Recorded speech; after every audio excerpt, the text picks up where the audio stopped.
હવે બીજો પાર્ટ છે મેઘો વર્ષતી. મેઘો વર્ષતી એટલે શું થાય? મેઘ એટલે વાદળ થાય. વાદળ વરસે છે ગુજરાતી થાય.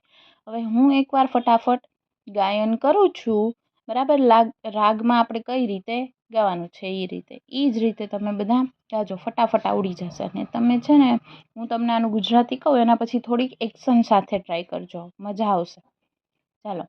મેઘો વર્ષતી પ્રવહતિ નીરમ તુષ્યતિ કૃષક ગચ્છતિ ગોષ્ઠમ નયતિ ચ વૃષભમ હલમપી વહતિ કર્ષતિ ક્ષેત્રમ વપતિ ચ બીજમ રોહતિ શસ્યમ ફલતિ પ્રકામમ ભવતી સમૃદ્ધિ મનુકુલ વૃદ્ધિ. આ રીતે તમારે ગાવાનું છે, બરાબર? એટલે આવડી જશે. આ 5 વાર જોઈને ગાશો ને એટલે ઓટોમેટિક તમને આવડી જ જશે. સારું, તો ચાલો. મેઘો વર્ષતી, વાદળ વરસે છે. પ્રવહતી એટલે વહે છે. જો અમુક છે ને આ ટિપ્પણી જે નીચે શબ્દાર્થ હોય ને એ પાકા કરી લેવાય એટલે ફટાફટ આવડી જશે. પ્રવહતી એટલે વહે છે. શું? નીરમ એટલે પાણી, જળ. વાદળ વરસે છે અને પાણી વહે છે. તુષ્યતિ એટલે સંતુષ્ટ થાય છે. કોણ? કૃષક એટલે ખેડૂત. ખેડૂત શું થાય? સંતુષ્ટ થાય. વરસાદ આવે એટલે ખેડૂતને મજા આવે ને, કેમ કે એનો જે પાક ઉગાડેલો હોય તે સરસ મજાનો તેનો વિકાસ થાય એટલે તે એકદમ સંતુષ્ટ થઈ જાય છે. ગચ્છતિ ગોષ્ઠમ. ગોષ્ઠમ એટલે પશુઓનો વાડો. ગચ્છતિ એટલે જાય છે.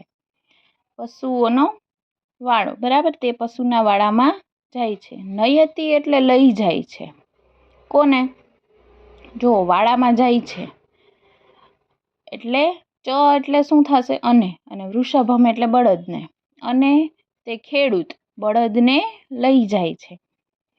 હલમ અપી વહતી. હલમ અપીની સંધિ છૂટી પાડો. હલમ પ્લસ અપી. અપી એટલે પણ, એટલે હળને પણ લઈ જાય છે, ઉપાડી જાય છે. વહતી એટલે ઉપાડીને, એટલે લઈ જાય છે, બરાબર?